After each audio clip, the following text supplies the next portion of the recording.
말씀 의지하여 믿음으로 금을 던져 믿는 자에게 능치 못하노니.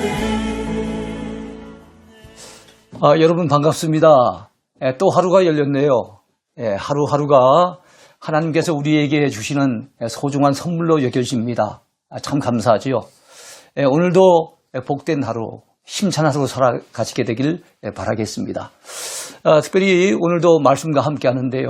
오늘 공부하게 될 말씀은 성경 속 세계사에 나오는 2편이거든요. 지난번에 1편에서는 애굽에 대해서도 살펴보았고 아수르에 대해서도 그리고 또 바벨론에 대해서도 이렇게 살펴보았는데요. 성경 속 세계사 2편에서는 바사, 페르시아에 대해서 살펴보고 두 번째는 헬라, 그리스입니다. 그리스에 대해서 살펴보고 끝으로 로마 제국에 대해서 살펴보려고 합니다. 성경을 보는 맥락이 네 가지 있다 그랬지 않습니까? 문맥과 사맥과 경맥과 영맥. 그 가운데 오늘 공부하는 이 내용들은 사맥에 있어서 필요한 거예요.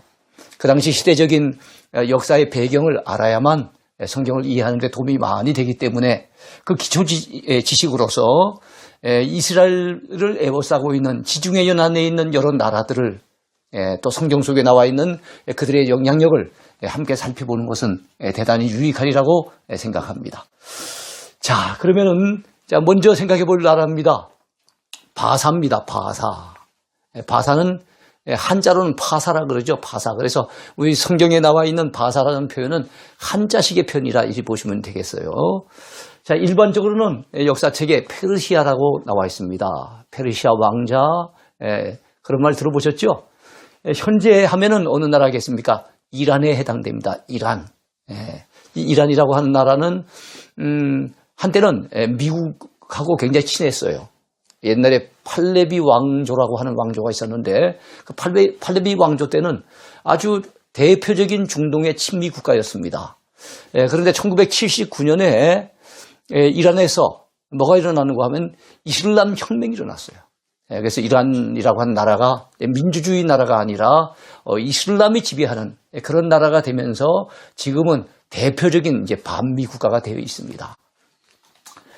자, 메대와는 형제국이에요. 그래서 선지서 같은 데 보면 바사도 나오지만 메대라고 하는 나라가 종종 등장합니다. 바벨론을 갖다 멸망시킬 때 BC 539년도죠. 바벨론을 멸망시킬 때 이 바사가 형제 국가인 메대와 더불어 연합해서 바벨론을 쳤습니다. 그 당시에 왕이 바사에서는 고레스 왕이거든요. 이 고레스 왕이 결과적으로는 형제 나라인 메대도 병합해서 그 이후에는 메대와 바사가 나눠지는 것이 아니라 한 나라 바사가 되어져서 오늘까지 내려오고 있습니다. 이 바사라고 하는 나라는 종교 중에서도 특별히 세계 무슨 3대 종교는 아니지만 한때 영향력을 크게 끼쳤던 조로아스터교, 중국까지도 전파가 됐어요. 중국에서는 불을 숭배하는 종교라 그래서 배화교라고 이렇게 얘기를 했는데요. 바로 이 종교의 본산지입니다. 그리고 이 조로아스터교의 또 영향을 받고 영주주의적인 영향을 받아 로마 시대 때 상당히 큰 영향력을 끼쳤던 그런 종교가 있습니다. 심지어는 방탕한 길을 걸을 때 유명한 중세 초기의 성자 누굽니까? 어거스틴이 젊은 시절 방탕의 길을 걸을 때 이 마니교에 한 9년 정도 빠져 있었던 적도 있습니다. 그 정도로 영향을 끼치는 종교가 마니교지요. 교주가 마니입니다. 현재는 이슬람교의 시아파 중심지가 되어 있어요. 이 이란이라고 한 나라가. 시아파는 마호메트의 후계자를 그들은 이맘이라 그래요. 이맘이라고 하는 그 지도자를 중심으로 갖다가 움직이는 것을 시아파라 그래요. 이 시아파는 바로 이슬람교의 종교 지도자 마호메트의 후계자를 중심으로 움직여지는 이슬람교다 이렇게 보시면 되겠습니다. 그것의 중심지가 바로 이란인 거예요. 모든 이슬람교의 그 중심이 되는 곳, 마호메트의 고향이었던 메카라고 하는 곳이 있죠. 메카. 그래서 이슬람교 교도들을 무슬림이라고 합니다만은 이 무슬림들은 메카를 향해서 하루에 5번씩 기도하는 것을 우리가 잘 알고 있습니다. 자, BC 322년에 알렉산더 대왕에게 여러분 패망을 해요. 그 당시에 유명한 또 페르시아의 왕이 있었죠. 다리우스 3세라고 하는 이 사람도 굉장히 강한 사람인데 결국에는 이 알렉산더 대왕한테 무릎을 꿇고 맙니다. 그러면서 페르시아가 아주 약화가 되고 그 이후에 약 300년 정도는 알렉산더와 그 후계자들에 의해서 영향을 받은 바로 헬레니즘 시대라 그래서 그리스의 영향력이 바로 그 지중해 연안에 한 300년 정도 미치게 됩니다. 자, 바벨론을 무너뜨리고 메대를 병합하며 남유다를 귀환시킨 고레스 왕. 성경에 나와 있는 가장 대표적인 바사 사람 하면 바로 이 고레스 왕입니다. 고레스 왕. 참 하나님께서 이 고레스 왕의 마음을 감동시켜 주셨어요. 고레스 왕이 나타나기 오래전에 이미 이사야 선지자는 이사야서를 통해서 고레스의 왕 이름을 2번이나 언급하고 있는 것을 보면 참 성경의 예언자들이 얼마나 정확하게 예언했는가 하는 것을 알 수 있어요.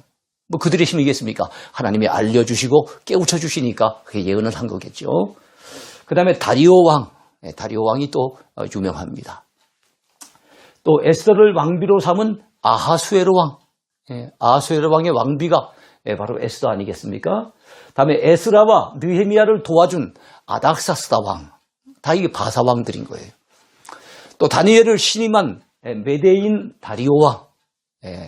그래서 여러분 그 다니엘이 사자굴에 던져지는 것을 안타까이 여기면서 새벽 일찍이 그 다니엘의 어떤 안부를 묻기 위해서 사자굴에까지 찾아왔던 그 다니엘을 신임했던 왕이 바로 다리오 왕이에요. 다리오 왕인데 바사와 메대가 이렇게 병합될 당시에 메대 지역을 다스렸던 왕입니다.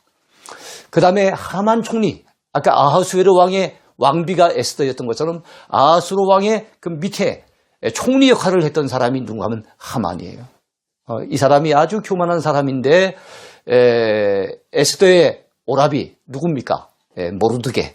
모르드게가 자기에게 인사를 하지 않는다는 이유 때문에 모르드게를 미워하게 되고 이 모르드게만 죽이려고 하는 것이 아니라 모르드게의 그 민족인 유대 민족을 다 한꺼번에 멸망시키려고 계획했던 아주 그 못된 총리가 바로 하만 총리입니다.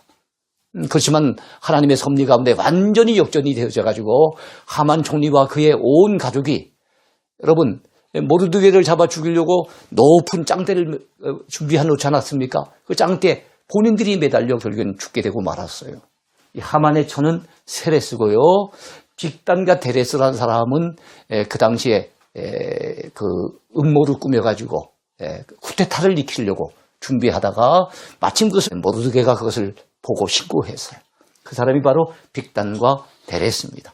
다 성경에 나오는 인물들이에요. 왕후 와스디. 에스더 이전에 원래 왕비는 아하수에로 왕의 원래 왕비는 와스디였어요. 근데 왕의 말을 잘 안 들었어요. 아주 콧대가 높았는가 봐요. 그래갖고 결국에는 폐위를 당한 사람 와스디입니다. 다음에 지방관 무무간이라는 사람도 있고요. 넷이 해계의 이름이 또한 등장하는데 이 해계는 궁녀를 주관하는 넷이고요. 사스가스라고 하는 넷이는 비빈을 주관하는 넷이로 그렇게 에스더서에 나타나 있습니다. 궁중넷이 하닥도 있고요. 대전넷이 하르보나도 있고요. 이런 인물들이 바로 페르시아 그 어떤 역사적인 배경을 가진 그런 인물들이고 성경에 등장하는 바사 사람들이다. 이렇게 보시면 되겠습니다. 이번에는 헬라입니다. 바사를 멸망시키고 지중해 연안의 새로운 강자로 부상했던 헬라. 그 헬라가 세계사 속에 아주 강자로 부상하는 데 있어서 큰 영향력을 끼쳤던 인물은 바로 알렉산더 대왕입니다. 헬라는 한자 표기로는 시랍이라고도 해요. 시랍. 그래서 헬라어를 시라보 이렇게도 얘기하죠. 현재 그리스를 가리킵니다. 자, 이 헬라라고 하는 나라는 여신 헬렌에게서 왔어요. 여러분 그리스 하면은 신화가 유명하잖아요. 그것이 로마까지 영향을 끼쳐가지고 나중에 로마 신화도 유명하지 않습니까? 가장 높은 신이 뭡니까? 그리스 신화에서는 제우스 신이에요. 주된 신입니다. 그것이 이제 로마 신화 가면 주피터가 되지 않습니까? 자, 그런데 이 제우스 신의 그 아내가 되는 여신이 있어요. 그 여신이 바로 헬렌입니다. 헬렌. 자, 수많은 도시국가, 이 폴리스로 구성된 헬라지요. 이 헬라는 이 아테네와 스파르타와 테베가 맹주 자리를 놓고 대결했어요. 그러니까 처음에 이 헬라라고 하는 나라는 하나의 연합된 나라로 갖다 발전한 것 같지 않아요. 다 도시국가, 이 폴리스라고 합니다. 이 도시국가로 발전하다가 나중에 하나의 그리스가 된 것은 언제 때입니까? 알렉산더가 전 그리스를 갖다가 하나로 연합시켜버린 거예요. 그 가운데 가장 대표적인 것이 아테네예요. 아테네는 굉장히 민주주의가 발달했고, 그리고 고대 올림픽이 여기에서 나옵니다. 그리고 유명 철학자들, 예를 든다면 소크라테스, 그의 제자 플라톤, 또 플라톤의 제자 아리스토텔레스 등등 서양 철학사에서 굉장히 참 거오두 역할을 했던 이런 인물들이 바로 아테네를 중심으로 활동을 했어요. 철학의 도시기도 해요. 네. 그러니까 굉장히 문화가 발달했던 곳입니다. 네. 그리고 민주주의도 발달했고요. 자, 그랬던 도시고, 이 스파르타는 전쟁을 위해서 군인들을 갖다가 강력하게 훈련시키기 위해서 스파르타식 훈련하면 아주 혹독한 훈련으로 요즘도까지도 전해지고 있지 않습니까? 굉장히 그 그리스에서는 남부 지역에 위치해 있었어요. 또 테베라고 하는 또 도시국가도 있었고요. 이래서 서로 막 그냥 그 패권을 차지하려고 전쟁을 치르다가 결과로는 하나의 통일된 그리스가 되어지는 것은 알렉산더 대왕 때 와서야 드디어 하나의 통일국가 돼요. 그래서 저 북쪽에 있었던 마케도니아라고 하는 지역에 그곳의 왕이었던 이 알렉산더가 이제 마케도니아의 왕이 아니라 전체 헬라, 전체 그리스의 왕이 되고 그 여세를 몰아가지고 페르시아를 갖다가 정복을 하고 그 주변에 있는 많은 나라들을 정복하게 되는 거예요. 자, 그리스 북부 지역인 마케도니아의 알렉산더 대왕이 헬라를 정복하는데 이 사람은 20세 때 왕이 돼갖고 그때부터 정복 전쟁을 시작해갖고 만 32, 우리나라로 친다면 33살에 그만 모기에 물려서 열병으로 죽었다 그래요. 헬라를 알렉산더 대왕이 정복할 때가 BC 335년도인데요. 그 이후에는 알렉산더 제국이 헬라의 전통을 계승하는 그런 제국이 됩니다. 그때부터 헬레니즘 문화가 싹이 드는데요. 알렉산더가 그렇게 일찍 죽었습니다만 그의 휘하에 가장 대표적인 장수가 4명이 있었어요. 이 사람들은 알렉산더의 친구이면서, 그래서 어린 시절부터 같이 자란 친구이면서 또한 알렉산더를 뒤따르는 아주 훌륭한 장군들이었어요. 그래서 그 장군들 4사람에 의해서 알렉산더의 제국이 4수로 나눠지게 됩니다. 자, 알렉산더. 이렇게만 보면 참 사람이 참 부드러워 보이는데요. 근데 알렉산더라고 하는 사람은 부드럽긴 부드러웠대요. 아주 이 마음은 굉장히 강해가지고, 그리고 그 군대가 얼마나 강한지, 상대방이 알렉산더 군대가 온다 그러면 그 미리 대비를 한답니다. 그런데 대비를 막 하고 있는데 자기네들이 생각했던 것보다 더 빠른 속도로 알렉산더 군대가 덮쳐오니까, 예상했던 것보다 더 빨리 오니까 감당을 못한다. 어쨌든 굉장히 막강한 군대를 이끌고 있었어요. 그렇지만은 그는 굉장히 마음은 또한 따뜻해서 어느 나라 갔든지 간에 헬라어를 배우고 헬라 문화를 받아들이고 그런다고 한다면은, 왜냐하면 알렉산더 대왕이 생각해 봤을 때 헬라는 문화가 굉장히 발달한 나라인데 그에 비했을 때 다른 나라들이 너무 쉽게 말해서 문화적으로 뒤떨어져 있는 것을 안타깝게 여겼다는 거예요. 이 알렉산더는 세계 헬라화를 꿈꿨대요. 그냥 받아들이라고만 안 받아들이니까 그것을 정복해서 그래서 헬라의 그 우수한 문화를 갖다 전달을 했다고 이런 얘기를 해요. 그래서 만약에 알렉산더의 그 요구를 갖다 받아서 헬라어를 배우고 헬라 문화를 갖다 배우게 될 경우에는 여러분 그 나라의 임금도 그 자리에 그대로 놔두고 그 나라의 종교도 인정을 해주는 아주 이런 유화 정책을 썼다 그래요. 좀 전에는 너무 부드러운 얼굴이었는데 그래도 이 정도 얼굴 되니까 그래도 이제 정복자 같은 느낌이 들죠. 자, 알렉산더 사후에는 아까 말씀드렸지만 그의 부하이며 매제인 카산더라고 하는 사람이 바로 그 그리스 지역을 맡아서 다스리게 됩니다. 후에는 로마의 지배 아래 들어가요. 로마가 이 헬라를 갖다 물리치고 세계 패권을 잡은 것은 예수님 오시기 한 50년 전, BC 50년경 되면 이제는 더 이상 헬라 시대가 아니에요. 그때는부터는 이제 로마 시대가 시작이 되는 거예요.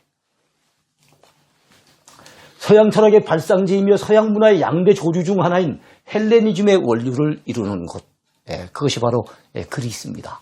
그래서 서양 사람들의 정신을 알려고 한다면 적어도 두 가지 사상은 알아야 돼요.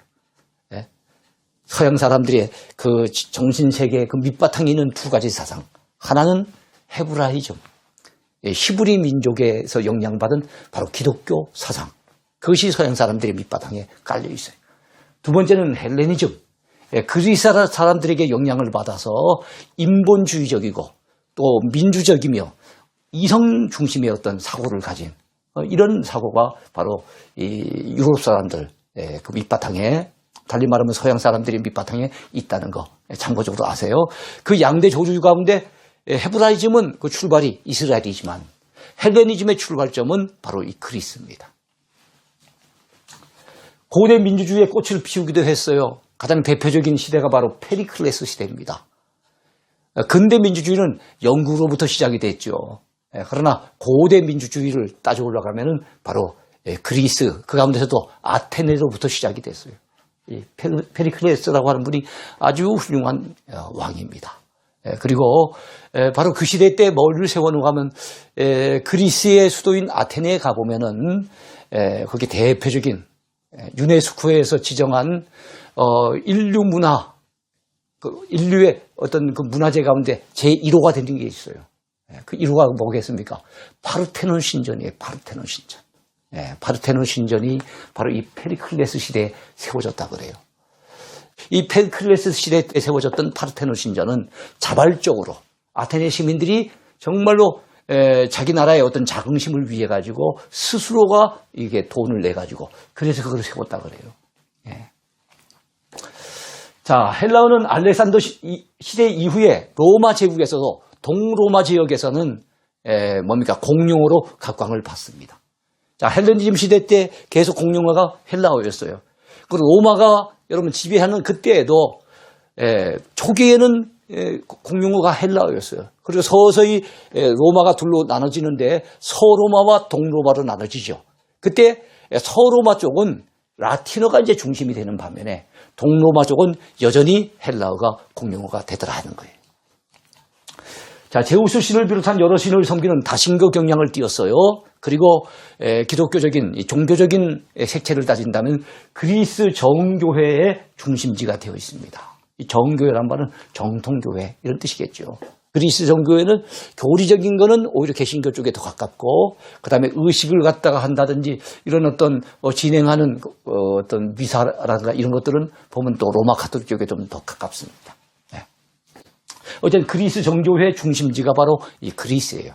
거기에서 북쪽으로 올라가서 러시아로 들어가면 러시아 정교회, 불가리아 들어가면 불가리아 정교회, 그 다음에 루마니아 들어가면 루마니아 정교회, 이런 식으로 해갖고 정교회가 많이 퍼져나가요. 심지어는 아프리카, 이디오피아 같은 데 같으면 바로 이디오피아 정교회도 이렇게 그리스 정교회에서 영향을 받은 겁니다. 자, 그 다음에 알렉산드리아와 빌립보는 각각 알렉산더와 그의 부왕 빌립의 이름을 딴 도시예요. 그래서 알렉산드리아, 빌립보, 이 알렉산더 이름을 딴 게 알렉산드리아. 로마 제국 당시에 한 100만 명이 모였다 그러거든요. 로마 제국의 수도인 로마가 100만 명, 알렉산드리아가 100만 명 정도 됐다 그러니까 굉장히 큰 도시라 보면 되겠죠. 빌립보는 알렉산드리아 왕의 아버지의 이름이 빌립이었어요. 필립인데 그래서 딴 것이 빌립보입니다. 이번엔 로마를 보겠는데 로마는 인류 역사상 최대 제국을 이룬 나라라고 보면 됩니다. 제국의 이름도 로마, 그 수도의 이름도 로마. 지금 이탈리아의 수도가 되어 있는 로마, 현재도 그 수도가 이탈리아는 로마가 되어 있죠. 자, 로마 제국의 이름은 그 조상의 이름에 따왔어요. 로물루스라고 하는 그들의 조상. 원래 쌍둥이였어요. 쌍둥이였는데 버려진 이 쌍둥이가 암늑대의 젖을 먹으면서 자라나요. 근데 결과적으로는 이 로물루스가 또 다른 어떤 형제, 레무스라고 하는 그 자기 그 쌍둥이 형제를 갖다 죽입니다. 죽이고 결국은 자기가 로마 제국의 조상이 되는 거죠. 이 로마 제국의 중심지는 오늘날의 이탈리아입니다. 한자로 쓴다면 이태리라 그러죠. 이태리. 자, 이탈리아에서 출발한 로마 제국은 유럽의 여러 지역과 소아시아 그리고 아프리카 북부까지 그 판도를 넓혀갑니다. 그 이전에 알렉산더 대왕의 제국도 굉장했지만 더 판도가 넓어졌다 보면 됩니다.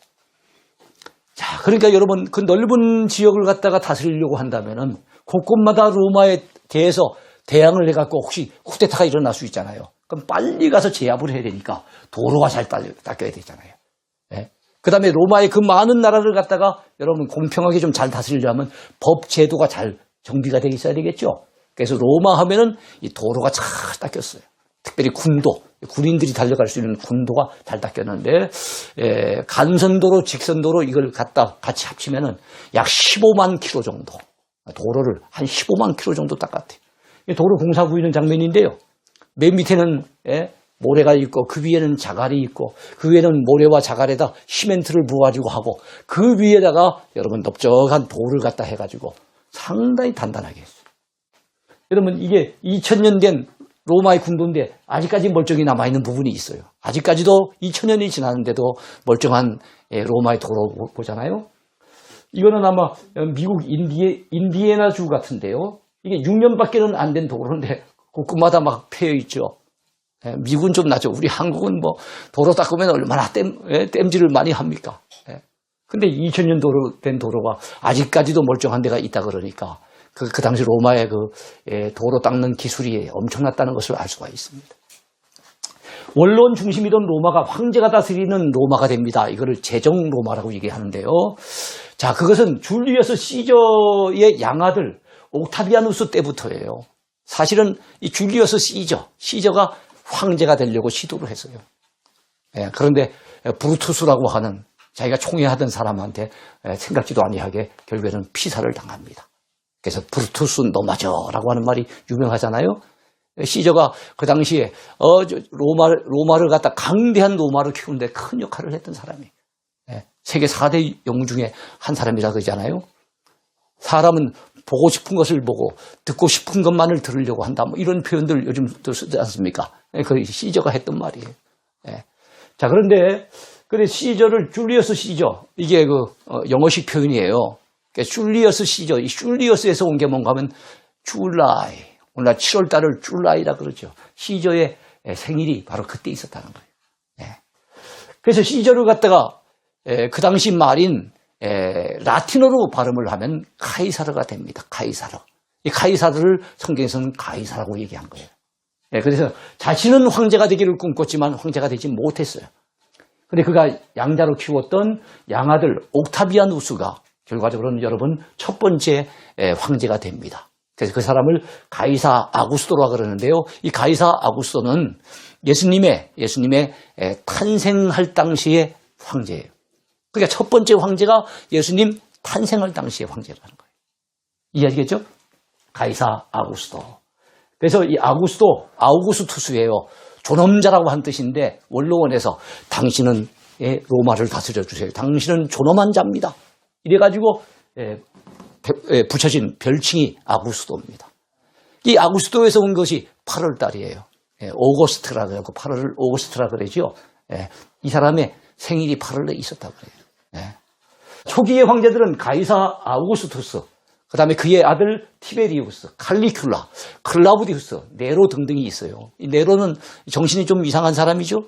자기 어머니도 죽이고 했던 사람 아닙니까? 그랬던 사람인데 이 네로가 갖다가 시 한 편 쓰겠다고 로마를 갖다 불을 지르잖아요.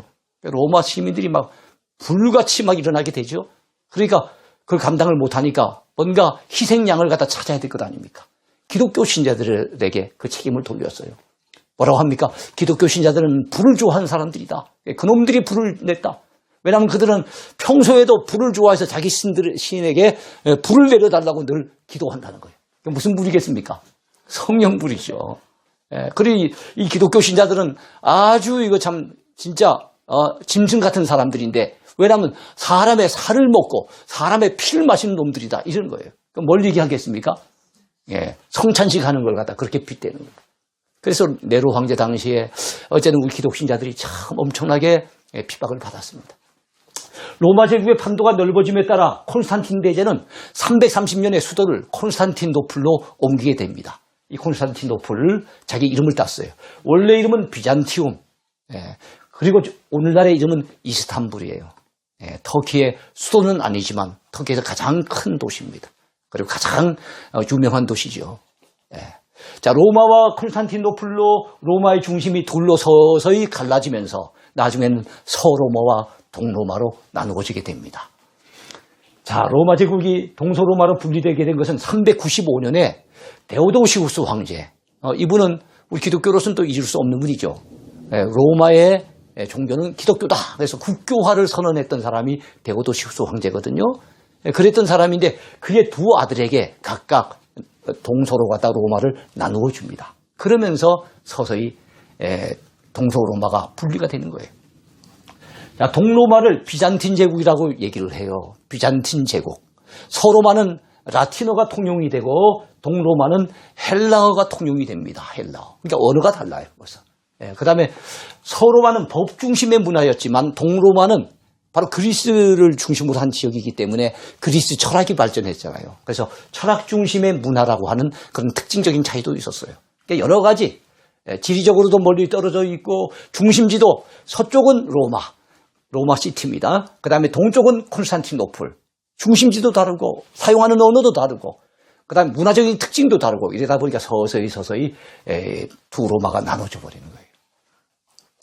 자, 동서로마의 정치적 분리는 서서히 동서교회의 분리를 가져갔는데 1054년에 완전히 동서교회가 분리가 됩니다.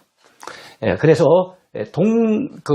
동쪽에 있는 기독교를 그리스 정교회, 서쪽에 있는 기독교를 로마 카톨릭 교회 이렇게 분리가 되는 거예요. 자, 그리스의 다신교적 신화의 영향을 받았기 때문에 로마도 초반에 로마 신화가 유명했잖아요. 로마 신화에 밑바탕이 있었어요. 거기다가 자기 임금인 그 당시 황제를 갖다가 신격화 시켜가지고 섬기도록 했어요. 그러다 보니 이거를 따르지 아니한 기독교에 대해서 얼마나 핍박이 심했는지 몰라요. 그 가운데 10대 박해가 가장 유명한데 222년 동안 무려 222년 동안 여러분 박해를 당합니다. 그러나 기독교 박해 시대의 성도들이 동굴 무덤을 카타콤이라 하죠. 그곳에 숨어서라도 여러분 믿음을 지켜냅니다. 기독교 신자를 상징하는 물고기 문양인 익투스가 여러분 그 무덤 가운데서 종종 발견이 되지요. 그 익투스 교인들의 처절한 고백이 담겨져 있는 거예요. 익투스가 바로 물고기라고 하는 뜻이거든요. 거기에 지금 5자가 지금 있지 않습니까? 이 헬라어인데 이 헬라어 5자는 바로 예수스 크리스토스, 그건 예수 그리스도란 말입니다. 이해하시겠죠? 그 다음에 이건 데오스, 하나님이란 말이에요. 휘오스, 아들이란 말이거든요. 그 다음에 소테르, 이거는 구세주, 구원자 이런 뜻이에요. 그래서 예수 그리스도는 하나님의 아들이시며 우리의 구원자십니다 라고 하는 비밀스러운 기독교 신자들끼리만 통하는 바로 신앙 고백이 그 속에 담겨 있는 거예요. 자, 콘스탄틴 대제가 제국의 운명을 걸고 막센티우스라고 하는 사람의 그 군대와 로마 근교의 밀비우스 다리에서 전투가 벌어져요. 그러니까 로마의 패권을 누가 잡느냐 해갖고 이 두 사람이 콘스탄틴과 막센티우스, 그래서 전쟁이 벌어지는데 그 전쟁 바로 직전에 하늘에서 내리쬐는 태양빛이 십자가 모양으로 나타나는 거예요. 그 십자가 문양이 보이면서 그 속에서 이것을 들고 나가서 싸워서 승리하라라고 하는 목소리가 들린 거예요. 그 소리를 듣고 원래는 사자 문양의 깃발을 들고 나가서 싸웠는데 콘스탄틴 대제가 여러분 십자가 깃발을 들고 그 전쟁에 나가요. 그리고 대성을 거둡니다. 그러면서 그가 감동을 받아 나는 이제는 세례받고 기독교 신자가 돼야 되겠다 라고 생각을 하고 313년에 기독교 신앙을 갖다가 인정해주는, 누구든지 기독교 신앙을 가져도 좋다 인정을 해주는 밀라노 칙령을 내립니다. 참 313년은 기독교 역사상 또 잊을 수 없는 해예요. 기독교가 공적으로 인정을 받는 거예요. 그 황제가 누굽니까? 콘스탄틴. 영어식 발음은 콘스탄틴인데 라틴식 발음한다고 어떻게 되겠습니까? 콘스탄티누스 황제 이렇게 볼 수 있어요. 그 다음에 데오도시우스 황제, 이분은 392년에 기독교를 국교화했던 분이에요. 그때부터 기독교가 국교가 됩니다. 자, 타락해가던 서로마는 476년에 게르만의 용병대장, 우리 게르만족 하면은 유럽의 약간 북쪽이죠. 독일 사람들을 게르만족이라 그러잖아요. 사실 로마 제국은 유럽의 남쪽, 이탈리아를 중심으로 한 거니까 유럽의 남쪽에서 출발한 게 로마 제국이에요. 유럽의 북쪽에 있는 이 게르만족이 훈족이라고 하는데 공격을 받아갖고 점점 남아가면서 결과적으로 로마를 갖다 치는데 그 전까지만 해도 로마는 막강했죠. 근데 점점 타락하고 부패하고 하다 보니까 로마가 점점 약해졌을 때 결과적으로는 476년에 바로 오도아케르가 이끄는 그 군대, 게르만의 군대에 의해서 패망을 당합니다. 그런데 여러분 이 게르만족은 특별히 믿는 신이 없었어요. 그래서 정치적으로는 여러분 로마를 갖다 지배하고 멸망을 시켰지만 종교는 기독교를 그대로 받아들이게 되는 거예요. 그래서 로마 가톨릭이 그대로 유지가 될 수 있었어요. 동로마는 그로부터 한 1000년이 더 갑니다. 1453년까지 가는데 1453년에 오스만 투르크족, 오늘날의 터키예요. 터키. 근데 원래 어디서 왔느냐 하면 중국 근방에 있었던 돌골족이에요. 투르크족, 돌골족인데 이들이 중국에서 밀려나가지고 점점 동쪽으로 가다가 결국엔 터키 지역에 있는 동로마를 갖다가 공격해서 멸망을 시킵니다. 그래서 오늘날의 터키를 이루는 거예요. 그러니까 터키의 땅덩어리는 오래됐지만 터키에 지금 살고 있는 사람들, 그 사람들이 그곳에 지배하게 된 것은 이제 한 500년밖에 되지 않아요. 성경에 등장하는 로마 황제는 가이사 아구스토, 그 다음에 그의 아들 디베료, 예수님 탄생 당시, 디베료는 예수님께서 공생의 기간 동안 활동할 당시의 황제 디베료, 티베리우스입니다. 그 다음에 유대인 추방령을 내렸던 글라우디오 같은 사람이 있어요. 성경에 등장하는 로마 총독도 많죠. 본디오 빌라도가 가장 대표적입니다. 폰티우스 필라테스, 자 벨릭스, 베스도 등등이 있고요. 자 그리고 로마 제국 당시에 유다 나라를 통치했던 분봉왕이라 그러죠. 헤롯입니다. 헤롯. 원래 에돔 출신인데 여러분 유대 나라를 로마의 황제의 어떤 신임을 받아서 유다 나라를 다스리게 돼요. 헤롯 대왕, 2살이야 아이를 모조리 죽였던 헤롯 대왕이에요. 그의 아들 헤롯 안티바스, 예수님이 여우라고 지칭해서 하셨었죠. 예수님 십자가 지실 당시의 헤롯입니다. 그 다음에 헤롯 아그리빠 1세, 헤롯 아그리빠 2세 등등이 성경에 등장하는 헤롯 가문의 왕들입니다. 벨릭스 총독에게 바울과 관련된 편지를 보낸 사람이 있어요. 성경에 유일하게 천부장이라고 하는 사람이 또 등장하는데 천부장 글라우디오 루시아. 그러니까 로마 병정들 1000여 명을 다스리는 천부장이죠. 성경에 천부장은 자주 등장하지 않습니다만 백부장은 많이 등장합니다. 요즘으로 친다면 한 중대장급 되겠죠. 100여 명의 군사들을 이끄는 백부장. 그 가운데 믿음 좋은 백부장으로 주님 앞에 칭찬받은 가버나움의 백부장이 있어요. 이만한 믿음을 내가 이스라엘 가운데 만나보지 못했노라고 칭찬받은 가버나움의 백부장. 그 다음에 십자가 밑에서 신앙 고백을 멋지게 했던 백부장도 있죠. 이는 진실로 하나님의 아들이었도다. 그는 고백했어요. 또 베드로를 자기 집에 초청해서 어떻게 보면 가정 부흥회를 갖다 열어달라고 부탁을 했던 가이사랴의 백부장이 있었습니다. 고넬료입니다. 고넬료. 온 가족이 성령의 충만한 은혜를 경험하게 됐죠. 자, 사도 바울의 압송 책임을 맡았던 백부장도 있는데요. 율리오 같은 사람들. 우리가 다 기억해야 될 로마 군인들입니다. 성경에 등장하고 있는 인물들이에요. 여러분, 저희들이 2년 전에 성지순례 갔을 때 찍었던 사진 가운데 하나인데요. 가이사랴라고 하는 곳에서 찍은 바로 비문입니다. 비문. 무슨 비문인가 하면 본디오 빌라도, 과연 예수님을 십자가에 못 박게 했던 본디오 빌라도가 실제 인물이었는가? 성경에는 나오지만 역사 속에는 없었던 인물인가? 여기에 대해서 비판적으로 또 제기하는 사람들이 있잖아요. 그런 사람들에게 아주 좋은 답이 되는 거죠.